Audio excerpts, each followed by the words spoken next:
सतगुरुदयाल के चरणों में प्रणाम करते हुए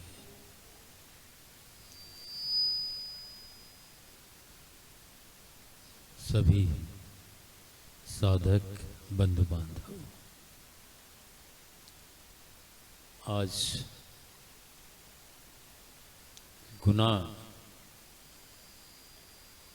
के अंतर्गत जो हमारे सद्गुरु की कृपा का एक क्षेत्र रहा है, इस पावन भूमि पर विगत कुछ वर्षों से सत्संग का आयोजन होता रहा है। ये उन्हीं की कृपा है और आज भी उन्हीं की कृपा से हम सब लोग दूर दराज क्षेत्रों से यहाँ एकत्रित होते हैं। साधना जो कि एक अलौकिक शक्ति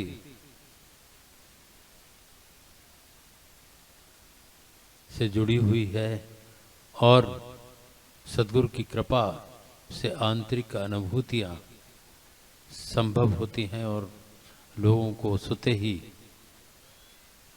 उनका लाभ मिलता है। जब हम भी नहीं थे और यहाँ उपस्थित बहुत से लोग नहीं थे, उस समय इस क्षेत्र में हुजूर मालिक साहब की कृपा की वर्षा हुई है, जो आज भी निरंतर बरस रही है।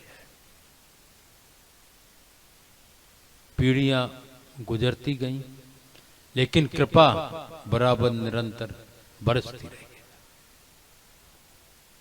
और वही कारण है कि आज भी, हालांकि एक समय ऐसा आया जो विश्व में एक वायरस का अटैक हुआ और उसके अंतर्गत बहुत जनहानि भी हुई। सारी व्यवस्थाएं स्थिर हो गई थी, जो जहां था वहीं रुक गया। बाहर लोग परिवार के सदस्य रहा करते थे, वो अपने परिवार की तरफ दौड़े कि कम से कम परिवार के बीच में रहे। जो विषम परिस्थिति पैदा हुई, लेकिन उससे एक लाभ भी हुआ। महामारी जैसा अटैक था, प्रभाव था कोरोना का, और उसमें कई परिवार जो बरसों से उनके बिछड़े हुए लोग थे, दूर दराज क्षेत्रों में ठहरे हुए लोग थे, दौड़ दौड़ के अपने परिवार में आए, कहीं कोरोना का प्रभाव हम पे ना हो, तो इसलिए परिवार में तो रहेंगे। तो उसने जोड़ा भी है, लेकिन ये जरूर है कि सत्संग का जो माहौल था उसमें थोड़ा सा अंतर हो गया कि 3 वर्ष का एक गैप हो गया। लेकिन घरों में चला, नाम धुन चली, मालिक का सुमरन चला, उनके द्वारा बख्शिश नाम का सुमरन चला। और भय के कारण कई परमार्थी आध्यात्मिक अनुष्ठान होते नजर आए, यज्ञ हुए, भागवत ने बहुत प्रचलन चल गया, श्रीमद् रामचरितमानस भी संगीत में बहुत हुआ, श्रीमद् भागवत पुराण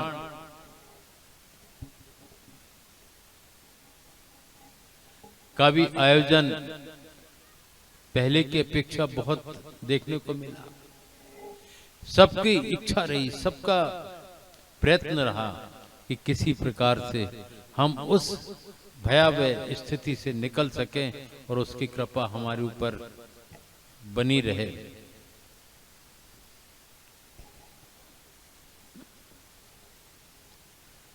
और यही कारण था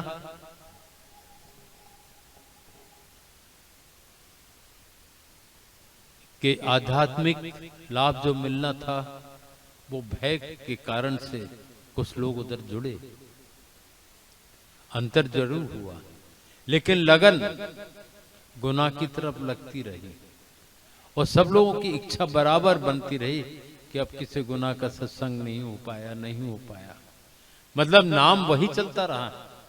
और यहाँ की टीम निश्चित तौर पर, खास करके जिनका विशेष योगदान रहा है, वो भी चिंतित रहे। प्रिय पृथ्विया जी, तोमर साहब, श्रीवास्तव जी, राजनारायण जी, शर्मा जी और जितने भी सदस्य हैं, डीएम साहब और भी जो सत्संगी गुना के हैं, बहुत मेहनत करते हैं और सबका योगदान रहा। वो मेहनत और योगदान के परिणाम स्वरूप ही जैसी उससे थोड़ी राहत मिली है, तो आज फिर हम सब लोग यहाँ एकत्रित हो पाए हैं। और कोशिश कर रहे हैं कि सत्संग के माध्यम से, ध्यान के माध्यम से, शब्दों के माध्यम से, भजन के माध्यम से अपने सद्गुरु की कृपा से ज्यादा लाभ उठा सके। माध्यम हर क्षेत्र में आवश्यक होता है, चाहे वो संसारिक हो, समाज से जुड़ा हुआ हो, शैक्षणिक हो, राजनीतिक हो या अध्यात्म का तो महत्व है ही। उन सब रिश्तों को जोड़ने के लिए कोई ना कोई मीडिएटर की आवश्यकता पड़ती है, मध्यस्थता किसी न किसी की होती है। जो उस क्षेत्र का ज्ञाता होता है, तभी हम उस क्षेत्र में चल पाते हैं। इस क्षेत्र में भी सद्गुरु की कृपा से, उस गुरु तत्व की कृपा से, मालिक की कृपा से कोई ना कोई माध्यम हमें चाहिए होता है। और सद्गुरु स्वयं कृपा करते हैं। जैसे कि हमें कई साधन होते हैं, जैसे यहाँ प्रकाश है, लाइट की व्यवस्था है, साउंड सिस्टम है, यहाँ तो माइक लगा है, लेकिन अगर वहां से पावर सप्लाई बंद हो जाए तो ये माइक कुछ नहीं करेगा, हमारी आवाज आप तक नहीं पहुंचेगी। पावर सप्लाई बंद हो जाए तो अंधेरा हो जाएगा, अंधकार हो जाएगा। तो सद्गुरु की कृपा, मालिक की कृपा रूपी जो पावर है, उसी का एक स्वरूप ये है कि हम सब एकत्रित हो जाते हैं और किसी न किसी माध्यम से उनकी कृपा का लाभ उठाते हैं। स्विच ऑन ऑफ करना अलग बात है, अपने आप में कुछ भी ढूंढ करके जाप करना अलग बात है, पुस्तकों में ढूंढ करके नाम का जाप करते रहें तो अलग बात है। लेकिन अगर सतगुरु की कृपा से जब नाम मिलता है, तो उसका जब जाप किया जाता है, तो उसके अंदर चेतना प्रभावित हो जाती है और वो चैतन्य हो जाता है। हम जो करते हैं कहीं देख करके, सुन करके, वो केवल पढ़ना मात्र हो जाता है, देखना मात्र हो जाता है, लिखना मात्र हो जाता है, लेकिन उससे हमें जो लाभ मिलना चाहिए वो नहीं मिलता।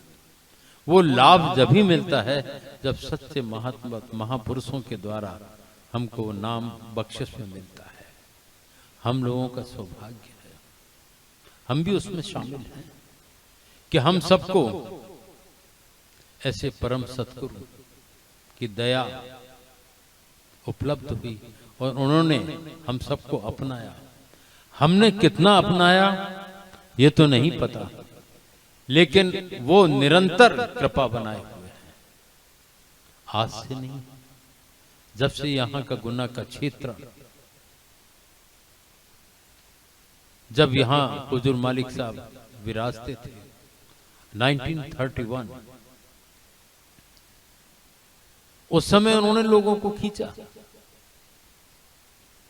जा करके बुलाया,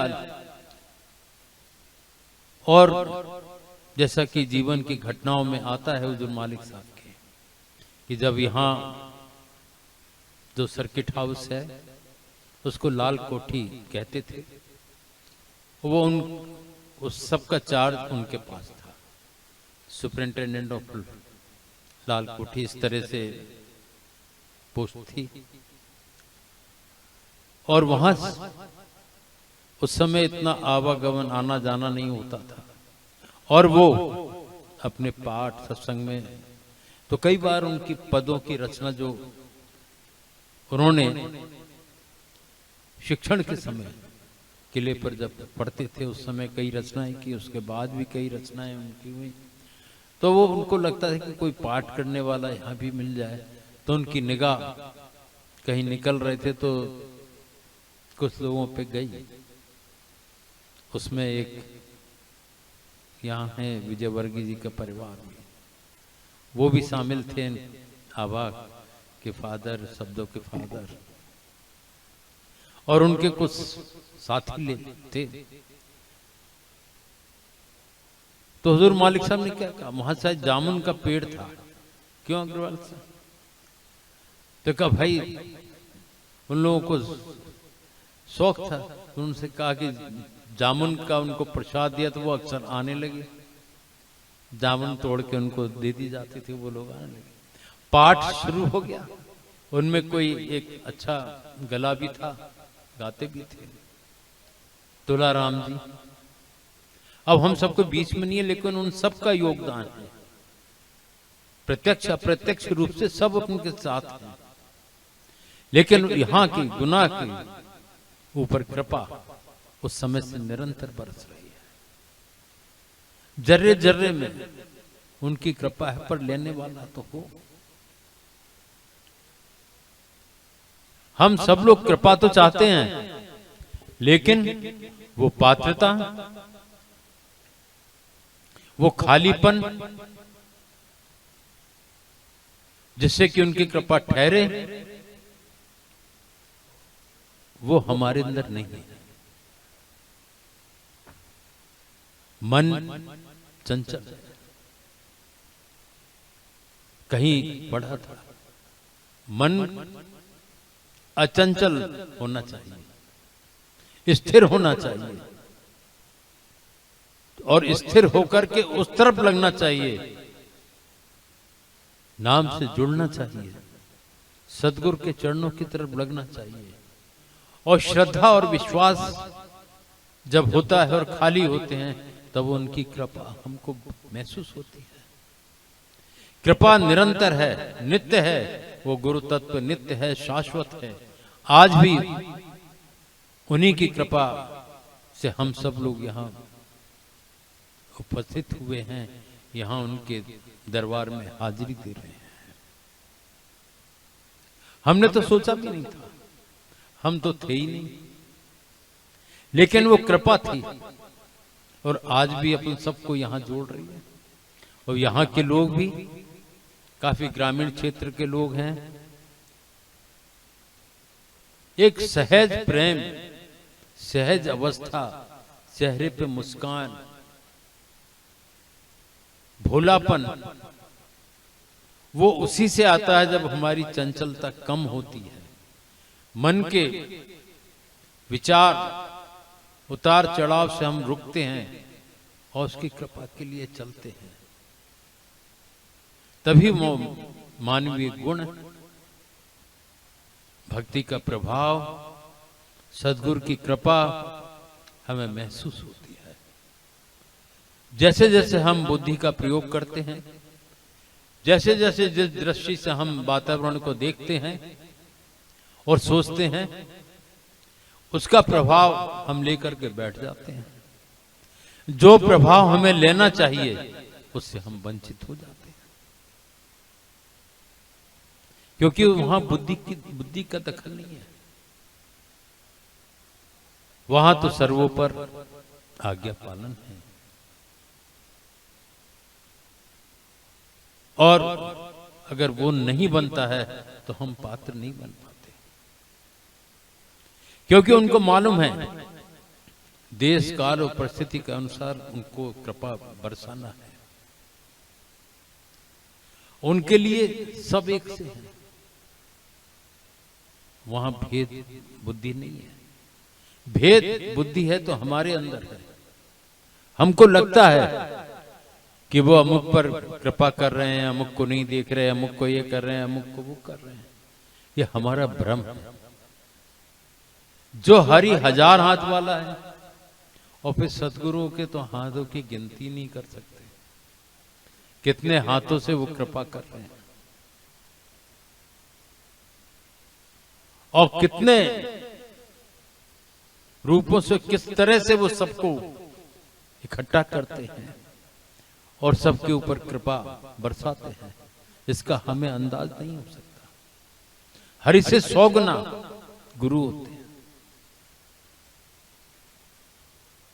फिर भी हम सुनते हैं, जानते हैं और अनुभव भी कई बार करते हैं, फिर भी वहीं लौट आते हैं और भूल जाते हैं। इससे बड़ी और क्या गलती हो सकती है? वो गुरु तत्व जो नित्य कृपा करता है, शारीरिक रूप से उसकी तुलना नहीं की जा सकती। शरीर को हम देखते हैं, व्यवस्थाएं हम देखते हैं, वो अलग चीज है, लेकिन उसके पीछे जो छिपा हुआ है, जो सर्वशक्तिमान सतगुरु, उसकी कृपा को हम भूल जाते हैं। ये तो बाहरी व्यवस्थाएं हैं, उनको भी हम तभी कर पाते हैं जब उनकी दया हमारे साथ होती है, नहीं तो कहीं भी फैल हो जाते हैं। अभी भी भयभीत कर दिया था लोगों ने। जो चाइना का वर्णन चला, जापान का चला कि कोरोना भारत की तरफ भी प्रवेश करने का डर है, तो सबके अंदर एक भय व्यापक हो गया कि पता नहीं सत्संग का आयोजन हो पाएगा कि नहीं, कौन सी गाइडलाइन सामने आ जाए, शासनिक प्रशासनिक क्या व्यवस्था ऐसी हो जाए कि हमें फिर से। लेकिन उसकी दया कि उसने सत्संग का योग तो बना ही दिया। और ये योग क्यों बना? गुनाह के सभी सत्संगियों का भाव बहुत बेचैनी थी, व्याकुल था कि अब किसी 3 साल से सत्संग नहीं हो पाया। उसमें जो ये समिति के अध्यक्ष हैं राघवेंद्र सिंह जी, और सभी लोगों की बड़ी इच्छा थी। हमने कहा पता नहीं, अभी तो फिर कुछ विषम परिस्थितियां नजर आने लगी हैं, तो कैसे बनेगा। पर लगा कि ये तो हो ही जाएगा, उसके बाद देखेंगे, चलो इस बार रख ही लेते हैं। और कुछ प्रशासनिक तौर पर भी जो अपना एक कायदा होता है उसके अनुसार इन्फॉर्म भी कर दिया हम लोगों को, और उनसे भी एक तरह से डायरेक्ट इनडायरेक्ट परमिशन हो गई। ये सब दिखाई हम लोग देते हैं, पर उसके पीछे कोई शक्ति कार्य करती है, उसी से सारे कार्य होते हैं। हमें अपने अंदर ऐसी स्थिति बनानी चाहिए, मन की चंचलता को थोड़ा दूर करें, गंभीरता लाएं, उस परम सत्ता का, सदगुरु की कृपा का लाभ उठाने की कोशिश करें। समय बहुत कीमती है, गुजरता चला जाता है, वो गुजरता रहेगा, जाता रहेगा, आता रहेगा, आने वाले आते रहेंगे, जाने वाले जाते रहेंगे। लेकिन जो चेत करके लग गए वो लाभान्वित हो जाएंगे और कृपा का लाभ उठा सकेंगे। विनीत होकर के, विनम्र होकर के साधकों को एक दूसरे से व्यवहार और एक दूसरे का महत्व समझे। सबके अंदर वो शक्ति कार्य कर रही है, उससे कोई वंचित नहीं है। अग्रवाल साहब कई बार वो किस्सा सुनाते, संत ज्ञानेश्वर महाराज की बहन मुक्ताबाई का। वो हर चीज में किसको देखती थी? विट्ठल।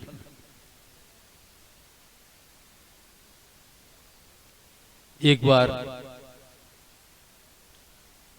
चीले बनाने की इच्छा हुई,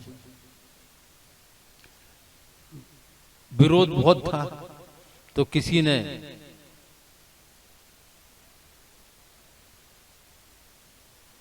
आग जलाने के लिए भी व्यवस्था नहीं हो पाई। अब चीले कैसे सीखें? संत ज्ञानेश्वर महाराज जो योगी थे, बहुत चिंता हुई उनको बहन की हालत देख करके। उन्होंने कहा, अरे कोई चिंता मत करो। उन्होंने योग बल से अपनी पीठ को इतना तपा दिया। सोचने वाली बात है कि शरीर के अंदर एकाग्रता से मनसा वाचा कर्मणा, अगर एक किसी लक्ष्य को लेकर के एक पॉइंट पर किसी चीज के ऊपर साधना की जाए तो वो बड़ी बड़ी स्थितियां प्राप्त हो जाती हैं और कुछ भी कर सकते हैं। उस पद के उस तक पहुंचे हुए महापुरुष, तो उन्होंने पीठ को इतना तपाया, पीठ लाल हो गई और मुक्ताबाई से कहा, चीले सेक लो। मुक्ताबाई ने चीले सेके, सबको खिला दिए, कुछ चीले रख दिए। इतने में एक कुत्ता आया, वो चीले लेकर के चल दिया। अब उनके भाई ने कहा कि अरे भाई मुक्ता वो चीले लेके जा रहा है। तो वो क्या कहती, विट्ठल ही तो हैं, वो बन के आए, चीले लेके जा रहे हैं। ठीक है,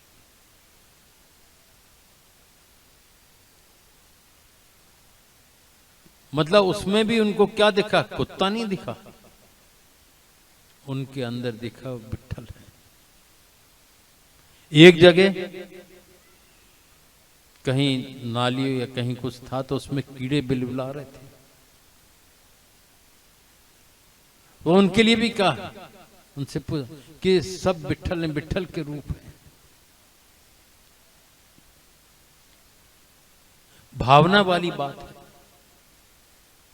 समझने वाली बात है कि कौन अपना है, कौन पराया है।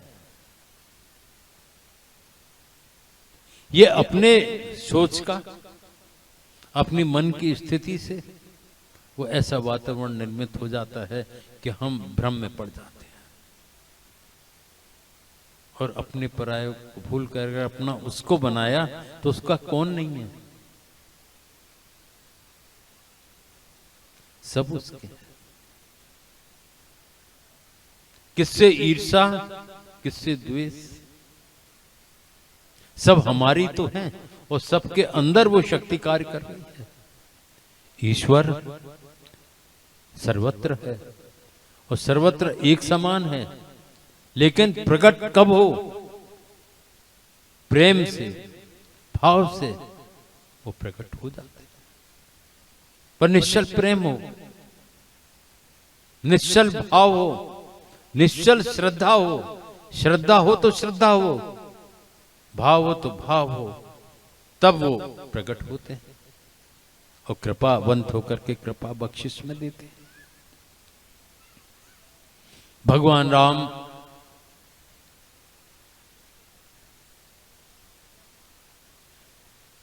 भी सीता वियोग में चारों तरफ घूमे, पहाड़ों से पूछा, वृक्षों से पूछा, सबसे पूछते थे तुम ही बताओ सीता कहाँ है। अब हम कहेंगे ये तो, कई नागरिक तो यही समझेंगे ये कैसे भगवान है। पेड़ों से पूछ रहे हैं तो निर्जीव है, पहाड़ों पर्वतों से पत्थरों से पूछ रहे हैं तुम ही बताओ सीता कहाँ है। लेकिन उनको मालूम था कि इन सब के अंदर वो चीज छिपी हुई है कि सब कोई कुछ भी बता सकता है। ज्योतिष के हिसाब में अपन नग धारण करते हैं, ये प्रभाव करते हैं। नक्षत्रों का जो कलर होता है उसके अनुसार अपन नग धारण करते हैं और प्रभाव करते हैं। तो पत्थरों के अंदर भी शक्ति छिपी हुई है। वृक्षों के अंदर भी वैज्ञानिक कहते हैं, कई शोध किया है कि उनके अंदर भी चेतना है, वो समझते हैं और किसी न किसी तरह से हमको एहसास करा देती है वो चीजें। तो सर्वव्यापकता का भाव जब ही हमारे अंदर आ सकता है, विश्वास और श्रद्धा का भाव जब हम निश्चल चंचलता छोड़ करके एकाग्र चित्त होकर के महापुरुषों के वचनों पर ध्यान दें। आजकल कहीं कोई कमी नहीं है और कमी भी है। कमी वो है कि हमारे अंदर कमी है, हमारे अपने आवरण, अपने मन की दशा डामाडोल करती रहती है।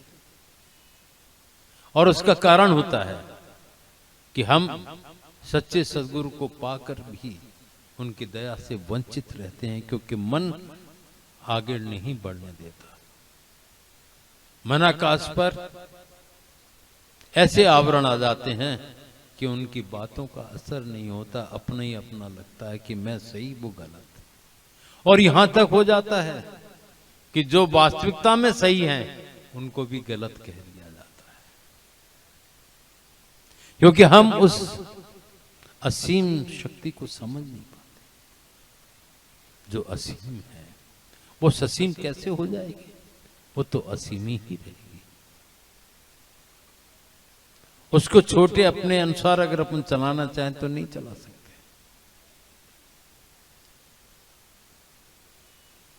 जो सबको जानते हैं और फिर भी चुप रहते हैं, वो किस लिए चुप रहते हैं? कि चलो एक ना एक दिन ये चेत जाएगा, चेत करके जुड़ जाएगा। अब जुड़ गया है तो इसको संभालना तो है ही। इसने अपने आप में ऐसे आवरण ओढ़ रखे हैं जो इसके समझ में नहीं आ रहे। वो समझते हैं और ना समझ रहते हैं। जगह जगह या फिर सोता है, ये तेरी नादानी है। जग करके भी, समझ करके भी, उसकी कृपा का अनुभव होने पर भी उसको हम भूल जाते हैं। वो शक्ति का ही कार्य है जो सदैव उनकी कृपा बरसती रहती है। और जिनके हृदय में अभिलाषा है, जिज्ञासा है, तो निश्चित तौर पर उनकी कृपा से हम लाभान्वित तो होते रहेंगे। और ये तो आदिकाल से चला आ रहा है, वो चलता रहेगा। आवागमन तो एक व्यवस्था है।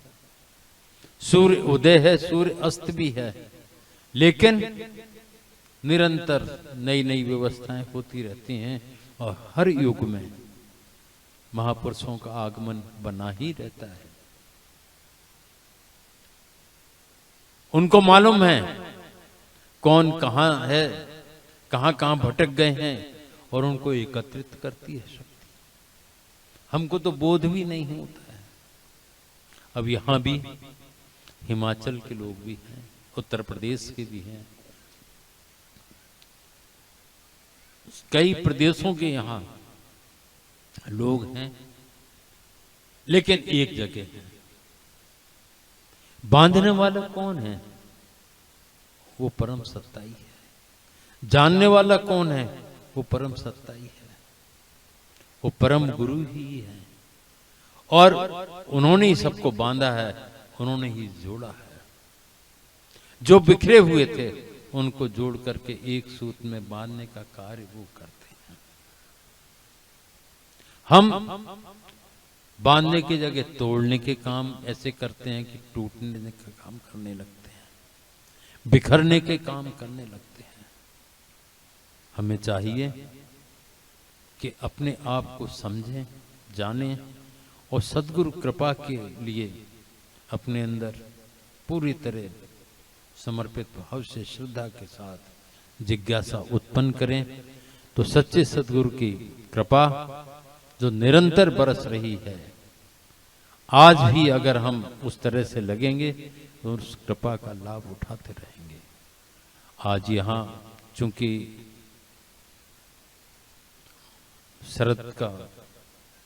शरद ऋतु है, ठंडा मौसम है, लेकिन अगर कहीं लगन लग जाती है तो फिर सर्दी का आभास नहीं होता, गर्मी का आभास नहीं होता, क्योंकि लगन उससे लगी है जो सारी व्यवस्थाओं को बनाने वाला है।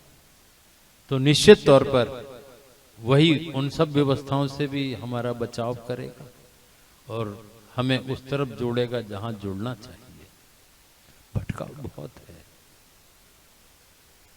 जहां जैसा देख करके हम भटक जाते हैं। अंदर से देखें और समझें, अंदर से चलें और सोचें कि क्या है। तो निश्चित तौर पर आज भी परम गुरु सतगुरु हुजूर मालिक साहब की कृपा का अनुभव हमको होगा। उनकी कृपा में कोई कमी नहीं है, कमी हमारे अंदर पैदा हो गई है, उसकी वजह से हम उस कृपा से लाभान्वित नहीं हो पा रहे हैं। जैसा था वैसा ही है, जैसा था वैसा ही है और वैसा ही रहेगा सदैव। उनकी कृपा निरंतर बरसती रहेगी। वो जोड़ रहे हैं तो उस जोड़ने का लाभ हमें उठाने की जरूरत है और उनकी कृपा का लाभ उठाने की जरूरत है कि समय निरंतर निकलता जाएगा। जो एक पल, एक क्षण, एक मिनट, एक घंटा, दिन गुजर जाता है, फिर वैसा का वैसा वापस नहीं आता। अगर हम स्थिर चित्त होकर के, एकाग्र चित्त होकर के मनन करेंगे, नाम का सुमरन करेंगे, उन्होंने कितना सहज कर दिया, सरल कर दिया। ना कुछ छोड़ने को कहा, ना कुछ तोड़ने को कहा। जो जैसे हैं घर ग्रस्त जीवन में यापन करते हुए भी कई महापुरुषों ने कहा है कि अपने कर्तव्यों का पालन करते हुए बाहर से दिखाने को सारा करना है, वो अंदर से एक पल को भी जो दूर नहीं होता है नाम से, तो वो ईश्वर के निकट होता है। भीतर बाहर जाना नहारा कैसे वश में हो फिर, उसको एक एक पल की खबर है। हमारे अंदर विचार उठता है, उसको खबर हो जाती है कि किस कारण से इसकी मनोदशा बिगड़ी, कमजोरी है हमारी। हम देख करके अपनी स्थिति बिगाड़ लेते हैं। जहां स्थिरता की आवश्यकता है, जहां उनकी कृपा की पात्रता कैसे बढ़े उसकी आवश्यकता है, और हम भ्रमित होकर के उसको कम कर लेते हैं। हम खुद करते हैं। जो लाभ वो देना चाहते हैं उस लाभ को हम नहीं उठा पाते। वो तो बांट रहे हैं। राम रतन धन मुझ में खान खुली घटमाए, सैत मैत ही देत हूं पर गाहक को न। आज भी वही स्थिति है, कोई दिखता ही नहीं है। किसी के अंदर वैर, विरोध, तृष्णा, इच्छाएं की भरमार, कम होने की जगह और इच्छाएं बढ़ती जाती हैं। तो कैसे उनकी कृपा के हम पात्र बनेंगे? भ्रम में पड़ जाते हैं। यहां मिलेगा वहां मिलेगा, जहां मिल रहा है उसको भूल जाते हैं। एक चित्त होकर के अगर हम लगेंगे, वो तो बार बार चेताएंगे, बार बार समझाएंगे, और समझेंगे हम तो निश्चित तौर पर आज भी उनकी कृपा से हम लाभान्वित हो सकते हैं। इस गुनाह की पावन धरा पर, जिसका कि अनुमान लगाना भी मुश्किल है, कण कण में उनकी कृपा बसी हुई है और वो शक्ति कार्य कर रही है, वही जोड़ रही है। और उसी के कारण से यहाँ के जो समिति के सब पदाधिकारी सदस्य हैं, तो उनका प्रयत्न दूर दराज क्षेत्रों से हम सबको खींच के ला रहा है। और हुजूर मालिक साहब की कृपा से ही उनको वो प्रेरणा मिलती है, वो प्रयत्न करते हैं, वो सफल हो जाता है। सतत प्रयास ही सफलता की कुंजी है। उन लोगों ने प्रयास किया, कुछ अवरोध हर क्षेत्र में आते हैं, लेकिन उसके बाद सब दया से सामान्य हो जाता है। वो आज भी हमें महसूस हो रहा है कि सब लोग साथ में हैं, और उन सबके साथ में होने के कारण ही हम सब लोग भी यहाँ एकत्रित हुए हैं और हुजूर मालिक साहब की सदगुरु की दया का लाभ उठा सकेंगे। हम उनसे यही प्रार्थना करें कि सदैव हमारे ऊपर कृपा बनाए रखें, और जो 4 दिन का एक समय मिला है वो हमेशा हमको चेताता रहे, ताकि हम सदैव उनकी दया के पात्र बनने का प्रयास करते रहें और भाव और प्रेम ज्यादा से ज्यादा बढ़े, ताकि उनकी कृपा जन जन तक, हर साधक को, हर सत्संगी को, हर प्रकार से दैहिक दैविक भौतिक तौर पर मिलती रहे, और उन तापों का उसको कोई प्रभाव ना पड़े, और वो सब एक से चलते रहें। ऐसी प्रार्थना सद्गुरु दयाल से है। राम राज्य की स्थापना की कल्पना तो बहुत होती है, लेकिन वो अपने मन के ऊपर रहता है। अगर सब में प्रेम है, सब अपने कर्तव्यों का पालन कर रहे हैं, बाहर से सारी व्यवस्थाओं को देख रहे हैं, वो अंदर से एक पल भी जब उससे अलग नहीं होते हैं, तो निश्चित है राम राज्य की स्थापना सहज हो जाती है। हमारा सहज स्वभाव हो जाता है, सहज स्थिति हो जाती है, और साधकों के अंदर उसी की प्रबलता की आवश्यकता है, ताकि उससे हम उनकी कृपा से लाभान्वित हो सके। पुनः सभी यह समिति के पदाधिकारियों को, सदस्यों को, सभी सत्संगियों को, और दूर दराज क्षेत्रों से आए सभी साधकों को भी वो सब बधाई के पात्र हैं कि कष्ट उठा करके यहाँ तक आए हैं। लेकिन सबसे ज़्यादा वो यहाँ के लोग बधाई के पात्र हैं कि उन्होंने ऐसी पुकार सतगुरु से की कि सबको यहाँ एकत्रित कर लिया, और सब उनकी कृपा से लाभ उठा रहे हैं। अब चूंकि विलंब भी हो गया है, तो निश्चित तो एक आध भजन लेकर के फिर आरती का, फिर कल से फिर वही अपना जो कार्य क्षेत्र है वो अवगत कराएंगे, किस तरह से किस समय सत्संग का और वो रहेगा। पर समय पर कोशिश करें कि हम सब लोग घर छोड़ के आए हैं, बाहर से आए हैं, कि सब समय पर एकत्रित होते रहें, ताकि वो व्यवस्थाएं सुचारू रूप से चल सकें, और व्यवस्था में हाथ बटाएं, ना कि उनका हाथ खींचने की कोशिश करें ताकि व्यवस्था बिगड़े। इसका भी ध्यान रखें। हम सब लोग एक ही हैं। ओम।